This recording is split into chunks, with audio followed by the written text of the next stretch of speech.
Keep thin beef, a steaming pot and a 3-second swish, ponzu and creamy sesame and your chopsticks won't stop. Ready to build your hot pot? Printable version of this recipe is available on my website. Simply Google Shabu Shabu Sudachi to grab yours. Let's start by soaking about 5 to 10 grams of dried kombu kelp in 1 liter of water.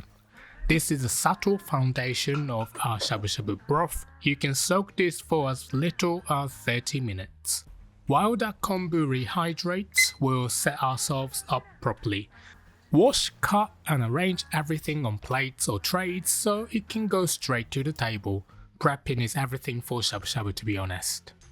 My version serves 4 and we're using 200 grams of Napa cabbage, 100 grams of shungiku, 50 grams of carrot, 100 grams of bean sprouts, 3 shiitake mushrooms and 100 grams of enoki mushrooms. The carrots are our only tricky ingredient here because they take longer to cook, so we'll need to slice them really thin. Everything else just gets cut into bite-sized pieces or left whole. We've also got optional 50 grams thin glass noodles, cooked udon at 200 grams and optional toasted kirimochi rice cakes, 2 to 4 pieces. Now before you panic, you absolutely do not need to get all these. The quantities I'm using are just estimates and those udon and mochi are completely optional. Adjust the amounts based on how many people you're serving, swap ingredients based on what's available at your market, mix and match however you like. For the glass noodles, ideally choose ones that cook really fast because the whole point is to swish them through bubbling broth and lift them right back out.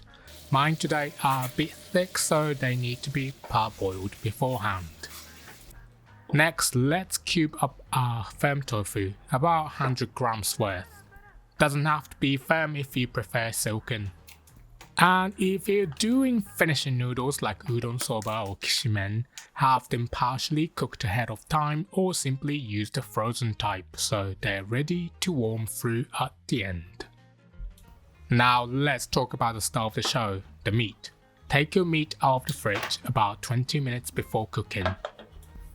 Speaking of meat, while we most often use beef today, in particular regions, people use thinly sliced pork too. In a survey, it came in at 43.8%. That's a closer split than you might expect. In my area, beef is almost always a norm. If you're using beef, you've got some excellent cut options: chuck-eye roll, ribeye roll, sirloin, bottom round. All sliced into 1 to 2 millimeters, basically paper thin, even thinner than sukiyaki cuts. This is my chuck-eye roll that I got from a local butcher. It's so fragile. But it doesn't stop there.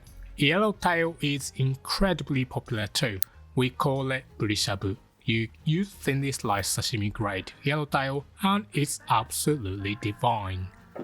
Now normally I wouldn't do this, but since I want to show you all the options, I've got beef, pork and yellowtail all ready to go. About 400 grams in total. Oh, and just so you know, Hokkaido also has lamb shabu shabu, but that's for some other time.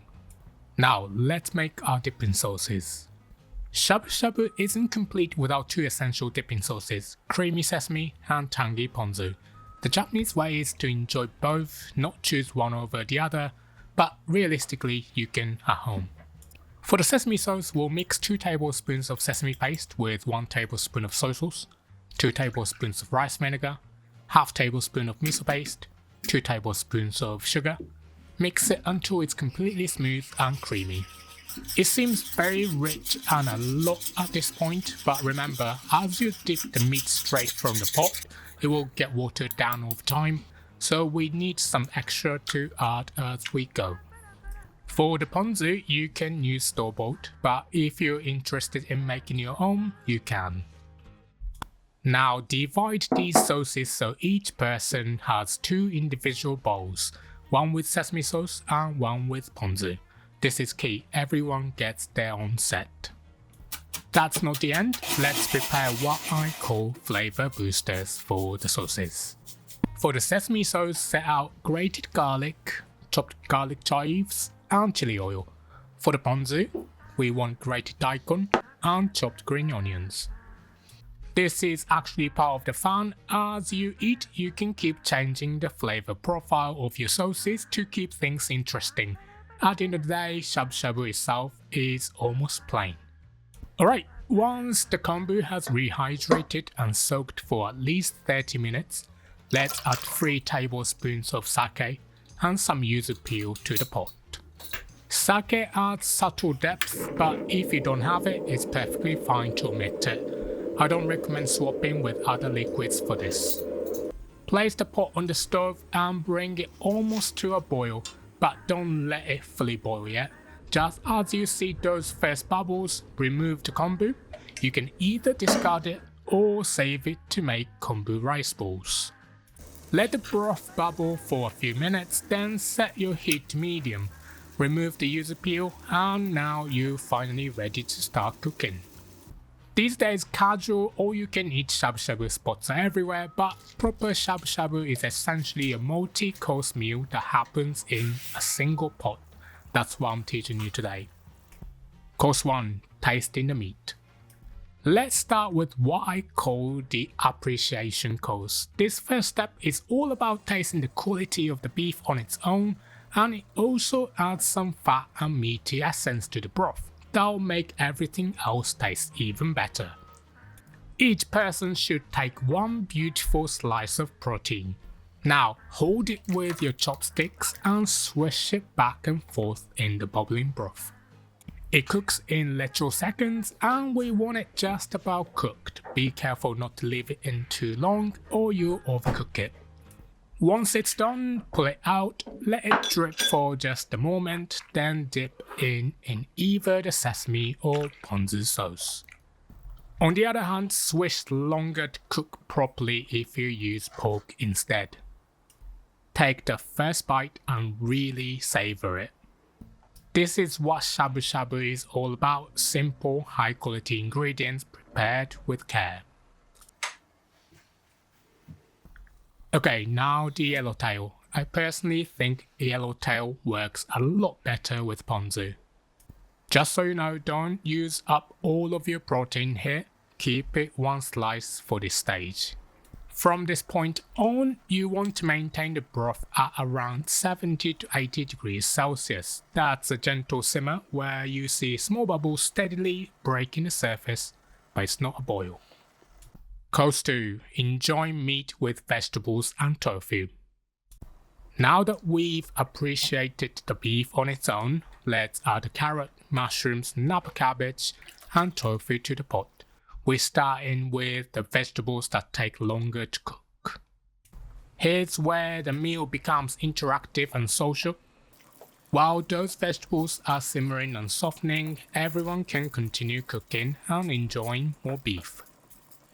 Just swish, dip and savor, but try to pace yourself with the meat, space it out or you'll run out before the vegetables have finished cooking, and then you'll be sitting there sadly watching everyone else enjoy their beef. Also, do not fight over the meat. If you've got friends or family who tend to get a little competitive around meat, stock up extra before they arrive.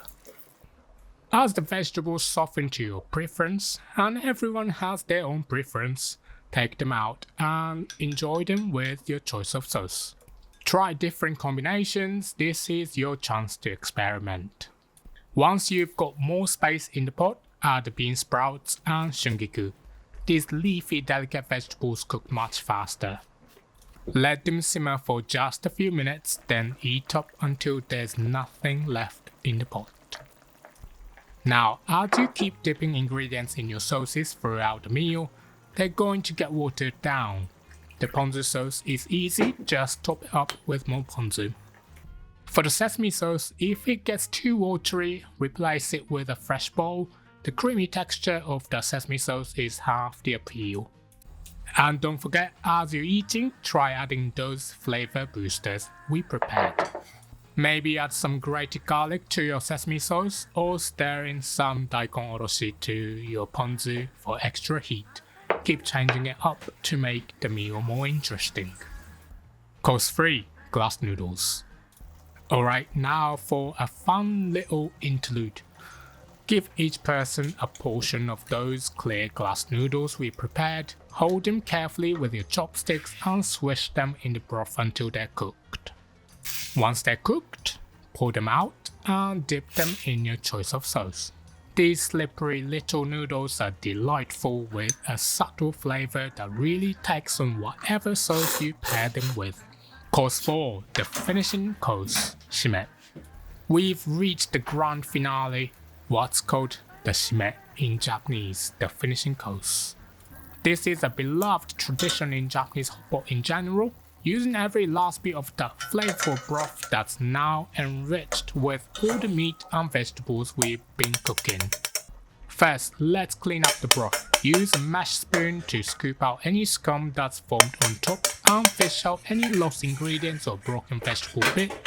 We want a clean, beautiful broth for the finale. Now, divide the broth into individual serving bowls. Here's the thing, this broth is still very mild in taste because we started with just Kombu Dashi. So season it generously with salt and pepper to your taste, take a little sip on its own to test it. Some people prefer to add soy sauce or ponzu instead, which also adds a nice depth. There's no wrong answers here. While you're doing that, add your cooked udon, soba or kishime noodles to the remaining broth in the pot, along with the toasted mochi if you're using it. Just warm everything through. Divide the noodles and mochi between each serving bowl of seasoned broth, garnish with chopped green onions.